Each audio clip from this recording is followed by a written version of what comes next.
नमस्कार साथियों, अपना उत्तर प्रदेश देख रहे हैं आप। आपके साथ मैं हूं अनुपम प्रसून। हम बात कर रहे हैं भारत में जो रूस के राष्ट्रपति व्लादिमीर पुतिन का दौरा हो रहा है उसके बारे में।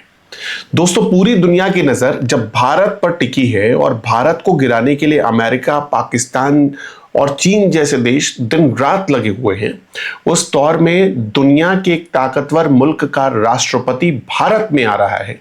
ये भारत के लिए बहुत बड़ी उपलब्धि है। भारत और रूस कोई आज के दोस्त नहीं है, ये सालों पुरानी दोस्ती है जिसे एक नया आयाम मिलने जा रहा है। कभी आपने सोचा कि पुतिन पाकिस्तान क्यों नहीं जाते या कभी क्यों नहीं गए? लेकिन पुतिन भारत आए पहले भी और एक बार फिर भारत आ रहे, उस दौर में आ रहे हैं जब उनके विमान को कई देशों की हवाई सीमा में भी प्रवेश करने की अनुमति नहीं है। बहुत रिस्क लेकर पुतिन भारत आ रहे हैं। और पुतिन जिस वक्त भारत आ रहे हैं उस वक्त रूस के ऊपर या रूस के खिलाफ यूरोप के कई देशों ने आर्थिक प्रतिबंध थोप रखा है। खुद अमेरिका रूस को देखना पसंद नहीं करता। अलास्का में डोनाल्ड ट्रंप और पुतिन की जो मीटिंग हुई, उस मीटिंग के बाद भी रूस और यूक्रेन की जंग रुकी नहीं है। तो अमेरिका जो रूस की खींच है वो भारत पर निकालने की कोशिश कई बार कर चुका है। और सिर्फ किया ही नहीं, उसने जो टैरिफ लगाया गया वो टैरिफ उसका एक प्रमाण था। रूस की वजह से, रूस और भारत के संबंध होने की वजह से भारत को जो कच्चा तेल मिलता था, भारत जो कच्चा तेल रूस से खरीदता है, उसको रोकने की कोशिश समुद्री रास्ते में की गई। उस पर तरह तरह के प्रतिबंध थोपे गए। लेकिन भारत ने बता दिया कि ये आज का भारत है, 70 साल पुराना भारत नहीं। और यही एक इंटरव्यू में व्लादिमीर पुतिन ने भी बात कही है कि भारत वो पुराना 77 साल वाला भारत नहीं है। ये भारत वो भारत है जिसको कोई आंख नहीं दिखा सकता है। तो आज हम इस दौरे को जरा डिकोड करने की कोशिश करेंगे कि पुतिन के आने से कैसे भारत सुपर पावर बनने के रास्ते पर आगे बढ़ चला है। और समझिए कि पाकिस्तान, चीन जैसे देशों की बर्बादी तय मानी जा रही है। सबसे पहले आपको समझाते हैं कि पुतिन भारत आ रहे हैं, ये दौरा क्यों खास हो जाता है। याद करिए एक तस्वीर संघाई की थी, चीन की थी, जब प्रधानमंत्री नरेंद्र मोदी चीन की यात्रा पर गए थे और वहां पर एक समिट का आयोजन हो रहा था। इस इंटरनेशनल समिट में प्रधानमंत्री नरेंद्र मोदी को कुछ पल के लिए व्लादिमीर पुतिन ने बुलाया और अपनी कार में बिठा लिया। करीब 45 मिनट तक पुतिन और नरेंद्र मोदी दोनों एक ही कार में बैठे रहे। सीनेट ऑरस जो कि पुतिन की कार थी, उस कार में 45 से 50 मिनट तक पुतिन ने नरेंद्र मोदी को अपनी ठीक बगल में अपनी सीट पर बिठाए रखा, क्योंकि वो उस समय जो रिपोर्ट्स आई, और ऐसा करके उन्होंने प्रधानमंत्री नरेंद्र मोदी की हिफाजत की, रक्षा की। और उसके कुछ ही घंटे बाद खबर क्या आई कि अमेरिका का एक एजेंट, जिसे आप जासूस एजेंट कह सकते हैं, अमेरिका का एक एजेंट उस दिन चीन में मौजूद था। वो और कुछ एजेंट बांग्लादेश में मौजूद थे और उस एजेंट की रहस्यमयी मौत हो गई। फिर खबर आई कुछ दिन बाद कि प्रधानमंत्री नरेंद्र मोदी टारगेट पर थे। प्रधानमंत्री नरेंद्र मोदी के साथ कुछ ऊंच नीच हो सकता था। और पुतिन की जो रूस की जो अपनी खुफिया एजेंसी है, उसने पुतिन को यह खबर पहले ही दे दी थी कि प्रधानमंत्री नरेंद्र मोदी की जान को खतरा हो सकता है।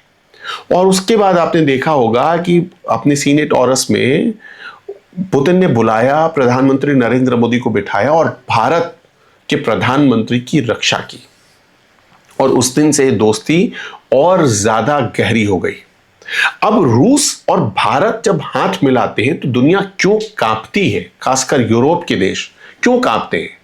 दोस्तों, आपने देखा ऑपरेशन सिंदूर जो करीब 7 महीने पहले हुआ, ऑपरेशन सिंदूर में हमने देखा कि रूस ने जो S-400 डिफेंस सिस्टम भारत को दिया था वो कितना काम आया। भारत का ब्रह्मोस ऑपरेशन सिंदूर में पाकिस्तान को चुन चुन कर ठोक रहा था। आतंकी ठिकाने, जो 9 ठिकाने थे, वो ध्वस्त कर दिए। पाकिस्तान के करीब 8-9 एयरबेस तबाह कर दिए। ब्रह्मोस का कमाल था। और ब्रह्मोस बना कौन रहा है? भारत और रूस मिलकर बना रहे हैं। और ब्रह्मोस को खरीदने के लिए आज दुनिया के कई देश लाइन लगाकर खड़े हैं। ब्रह्मोस भारत और रूस का एक जॉइंट वेंचर है, लेकिन ब्रह्मोस बनता कहां है? भारत में बनता है, भारत में तैयार होता है। तो वो जो ब्रह्मोस है उसने अपना कमाल दिखाया था। और अब जो खबर आ रही है, देखिए, स्टेल्थ फाइटर जेट, जिसे 5th generation fighter jet Bharat को तो खरीदना ही है। भारत के पास इस वक्त जो सबसे एडवांस फाइटर जेट है वो है राफेल, जो 4.5 जनरेशन का माना जाता है। लेकिन उससे एडवांस दौर आ गया है, अब स्टेल्थ फाइटर जेट का दौर आ गया। स्टेल्थ फाइटर जेट का मतलब क्या? स्टेल्थ फाइटर जेट का मतलब वो होता है ऐसा जेट जो रडार की पकड़ में ही ना आए। वो अपनी स्टेल्थ काबिलियत की वजह से जाना जाता है।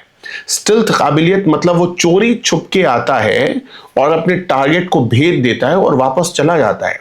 दुश्मन देश का रडार उसे पकड़ भी नहीं पाता। ये होता है स्टेल्थ फाइटर जेट। और रूस के पास जो इस वक्त एडवांस स्टेल्थ फाइटर जेट है वो है Su-57। और कहा यह जा रहा है कि Su-57 स्टेल्थ फाइटर जेट को लेकर जो पुतिन भारत आ रहे हैं, देखिए कई ऐसे महत्वपूर्ण चीजें हैं, हम एक एक करके आपको बताएंगे, जिसमें सबसे बड़ी जो चीज हमें जो नजर आ रही है वो है डिफेंस लॉजिस्टिक एग्रीमेंट, जिसे RELOS कहते हैं, मतलब reciprocal exchange of logistics support.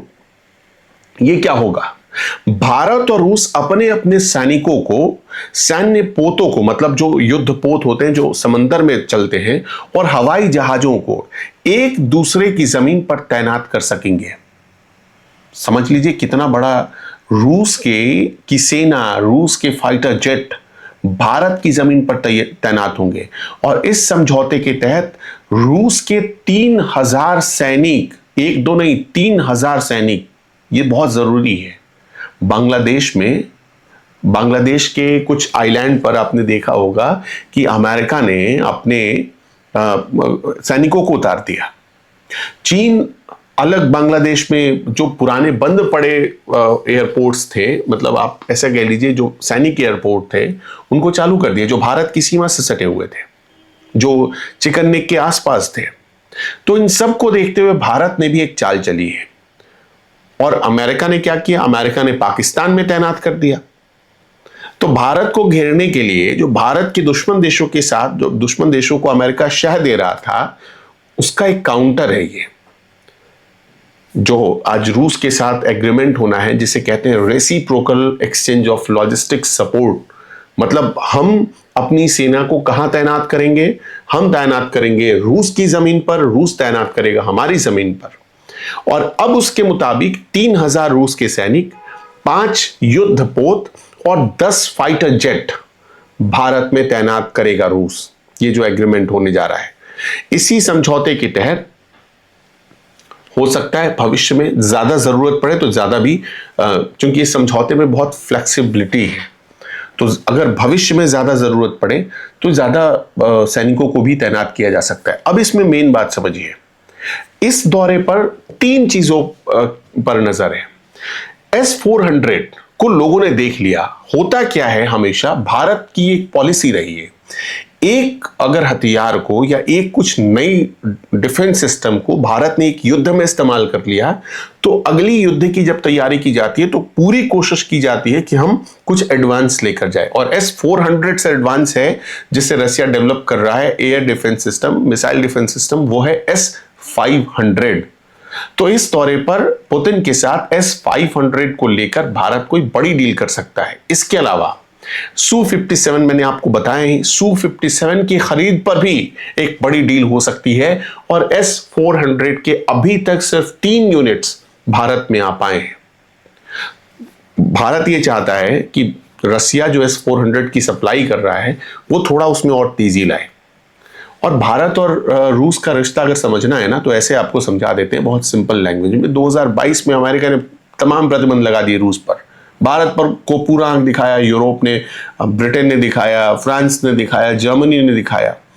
Bharat बोला दिखाते रहो। भारत ने क्या किया?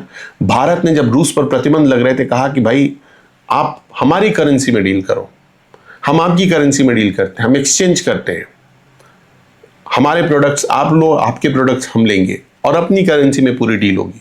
रुपया और रूबल अगर आप देखेंगे तो करीब करीब दोनों की कीमत मतलब एक ही आसपास आपको नजर आएगी।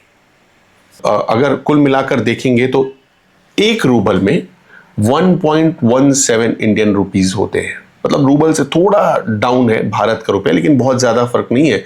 17 पैसों का फर्क है, 13 पैसों का। तो कुल मिलाकर यह है, कहने का मतलब कि भारत ने रूस को उस वक्त संभाला जब पूरी दुनिया रूस के खिलाफ थी। और आपने देखा होगा कि इसी साल जब भारत और चीन के बीच टेंशन का दौर चल रहा था, पाकिस्तान से युद्ध चल रहा था, तो हमारे देश के रक्षा राज्य मंत्री संजय सेठ वो गए थे रूस में उस वक्त विक्ट्री डे परेड में, रूस के। और विक्ट्री डे परेड में जब मुलाकात हो रही थी तब पुतिन ने क्या पूछा, पीएम कैसे हैं, नरेंद्र मोदी कैसे हैं। आप मेरा मैसेज नरेंद्र मोदी को दे दीजिएगा कि मैं शी को देख लूंगा, वो पाकिस्तान को देख ले। पाकिस्तान से पूरा जो कर सकते हैं पाकिस्तान को करते हैं। ये मैसेज भेजा था उन्होंने। यानी रूस पूरी तरह साथ खड़ा था। जब भारत पाकिस्तान का वॉर चल रहा था, सिर्फ दो मुल्क इजराइल और रूस खुलकर भारत का साथ दे रहे थे। चाहे वो हथियार भेजने की बात हो, मोरली सपोर्ट की बात हो, हर तरीके से साथ खड़े थे। और इसी का अंजाम है कि भारत ने भी हर वक्त रूस की तरफदारी ही की है। और ये चीजें हमेशा खटकती रही हैं किसको, डोनाल्ड ट्रंप को। दोस्तों, भारत रूस नई कहानी लिखने जा रहे हैं दोस्ती की। इस पर आपका क्या कहना है, कमेंट बॉक्स खुला हुआ है, हमें जरूर बताइएगा।